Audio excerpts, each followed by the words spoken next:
And we stay on Capitol Hill and turn now to a lawmaker who sits on both the Judiciary and the Intelligence Committees. She is only one of 3 members of Congress today to question Robert Mueller twice.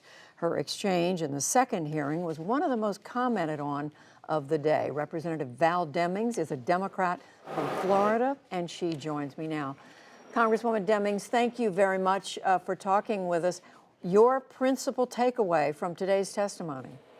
Well, I think that Special Counsel Mueller's testimony today just confirmed what I've known for the last 4 months, is that Russia interfered with our election. They interfered in a sweeping and systematic way, according to the report, that the president on multiple occasions attempted to interfere with the investigation into Russia's interference, that he obstructed or attempted to obstruct justice, that Special Counsel Mueller could not exonerate or clear the president, clear him from wrongdoing, and that in the president's written responses, as you've already stated, that he refused to do a sit-down or in-person interview, which was extremely disappointing. Special counsel tried for over a year to get him to do that.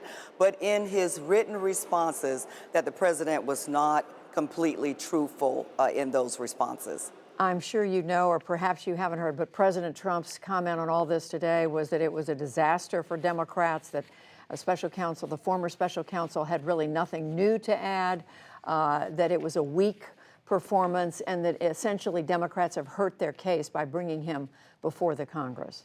Well, you know, it doesn't surprise me. Of course, President Trump would say that. And what's also very amazing, for the president to not even comment on the part about Russia systematically interfering with our election. You would think, as opposed to attacking Democratic members of Congress or attacking Special Counsel Mueller, that he would at least focus on that. So it doesn't surprise me, especially after today, what the president is saying or is not saying. And also, if I may comment too, it also pains me when other members of the committee, or my colleagues on the other side of the aisle, and the president try to make this a partisan issue.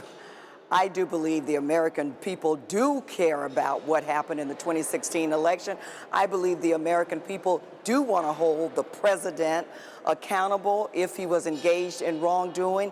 And this is not a partisan issue. This should be a bipartisan issue. And I tell you what, we're not going to stop until we do just that.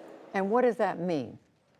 That means that we will continue our investigations. I know you asked the question earlier about Attorney McGahn, who played a major role in the investigation.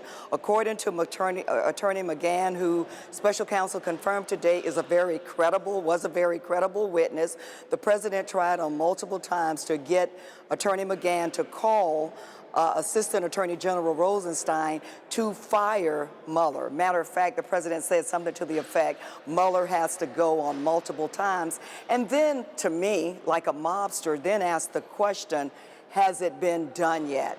Has it been done yet?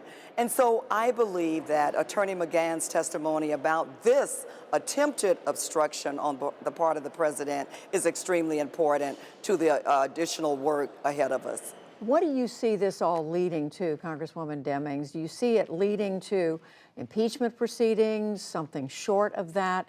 How do you see the building blocks coming together? We heard Speaker Pelosi saying today again that the House, she is not ready for the House to take that next step. Yeah, and you know, I've said before, leadership has to have the ability to see the entire field. They have to be able to see the big picture and make decisions based on that.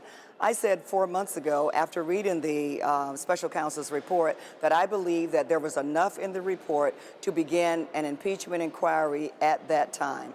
So we're going to continue our investigations. We're going to hopefully provide information for the additional information for the American people and other members of Congress, so we can do really what the forefathers expected us to do, and that is to really hold the president accountable. And I also heard my colleague before me talk about the American people being tired of this. I don't believe so. I do not believe that. I mean, that's his opinion. He's entitled to that.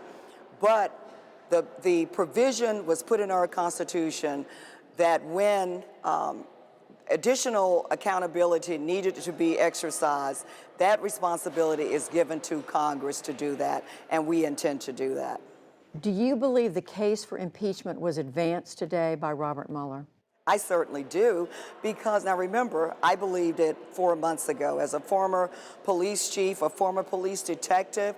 When I saw the report, the elements of crimes on multiple occasions, the number of people who lied, the abuse of power, I believe we had enough then. But certainly, listening to Attorney Mueller today confirm some very special points in the case, and also, again, talk about the president not being completely truthful in his written response.